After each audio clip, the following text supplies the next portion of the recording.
Coming to you live from the garage inside my head. It's Cool Wheels Round Town. I'm your host, DK. Come along for the ride. Wheels. Wheels go far beyond mere transportation for me. Wheels have always represented freedom and expansion of my range. My bikes and my cars progressively expanded my radius from home, whether it was by miles on my two-wheeled companions or by hundreds of miles in my four-wheeled friends. The ability to ride through any cityscape, any landscape, or at times any mindscape has been at the core of who I've been for a long time. They all provide the same joy: to be able to turn the key and roll, to be able to get out there and see it, whatever it is. I'm an early vintage space race, pre-Hot Wheels child, and it's those cars of the 60s and onwards that I've been most heavily influenced by. I've watched with interest the changes in automotive design and performance over the years, some of those changes for better and some for worse. Along the way, I've developed my own aesthetic sense, one that has been learned, trained, and developed by looking at and experiencing these cars firsthand through family and friends, local, regional, and national car shows, through my own ownership, and of course for years as an avid car magazine reader. I've lived in the Valley of the Sun for over 2 decades, a longtime honeypot for automotive collectors and enthusiasts. While out walking or riding my bike, I've come to notice there's a lot of interesting and unique vehicles in my neighbors' yards, in many cases vehicles that are disappearing from our automotive landscape. I've seen more 69 Camaros than I can shake a stick at, more supercar this, more pro-built that near my home in a 50-year-old neighborhood near the Scottsdale airport. Those are not the kinds of things I find most interesting. What I'd like to share with you is the weird and the wonderful, the drivers and the non-drivers, the really cool wheels round town. We'll begin this ride with what I like to call the 15ers, vehicles that have been in my neighborhood for as long as I have, for 15 years, vehicles I see almost every day. First up, we have a 1966 Chrysler 300. I love these sleds. Its primacy of place is it's the first car I documented in this project. I'm not exaggerating when I say I've passed by this car thousands of times and I've never seen it move. Chrysler's design language was really solid on the 300 from 1965 through 1968. They didn't do a lot to mess up the really cool, call it jet age or turbine age aesthetic. This one has a great paint color name, Scorch Red. How perfect is that for Arizona? It's now undercover, protected from the scorching sun. Next up, this 1965 Chevrolet El Camino lives a block up from me. I talked to the owner years ago. I seem to recall he said he put a 327 in it in place of the original 283. He was having some brake issues that were never resolved. It hasn't moved in 15 years. This El Camino could be a really fun driver. Here we have a 1977 GMC stepside pickup. This truck lives around the corner a couple of blocks away from me, and it's a driver. There's a couple of these mid-70s stepsides in the neighborhood, and they have some fun companions sharing their driveways.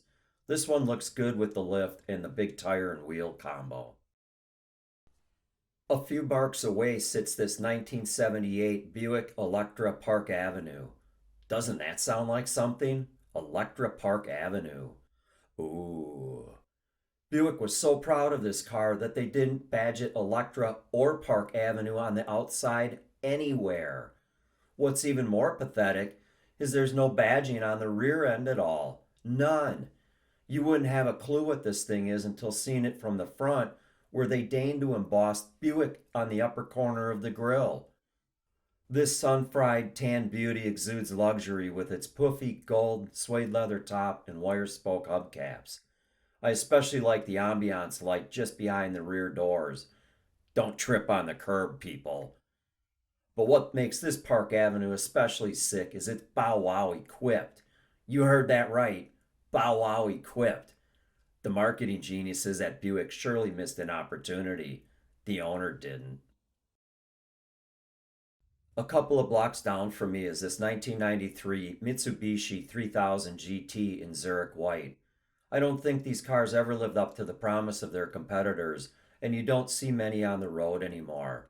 Early 1990s tech, twin turbo V6 powered, all wheel drive. It adds up to a maintenance nightmare as a 30-year-old. This carport denizen is covered in 15 years of dust and it's rotting on its tires. Up until a couple of years ago, this ginger bronze 1971 Ford Torino was a driver. I think it's a Brougham. I seem to recall this car having hideaway headlights. It's nicely equipped with a tan vinyl roof and Magnum 500 rims. It's now in the owner's backyard up on jack stands with what appears to be engine or transmission trouble. Hopefully, it's on the road again soon. I'm guessing this to be a 1973 or 1974 Porsche 914 in red and black. I like the 5 lug 5 spoke rims with the polished trim rings. I don't know a lot about these cars other than they don't have a big following with Porsche snobs because of its VW connection. Well, folks, they were all badged Porsche in the US. Looks like a fun car, haters. Parked under a rotting UV screen metal structure is this 1989 Dodge Ram van that will have all of you van life hashers drooling. This 1972 Chevrolet Chevelle wagon hasn't moved in 15 years. It's had so much bodywork done to it, it's hard to say if it's a real super sport or an attempt at making one. Lacquer fume inhalation must have got things sideways when the decision was made to shave the rear door handles. Good grief. I do like the look of the mags. Nice hood pins sticking up through the cowl induction style hood.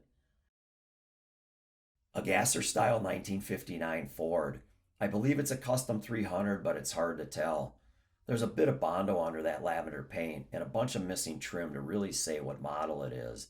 The emblems on the front fenders might have migrated there from somewhere else. It's a gasser only in looks. It still retains its original front suspension. I love the bug catchers sticking up out of the hood.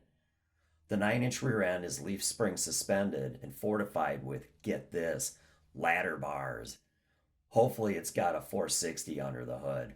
You need monster torque to move that kind of steel down the drag strip. I hope you've enjoyed a look at some of the cool wheels in my neighborhood.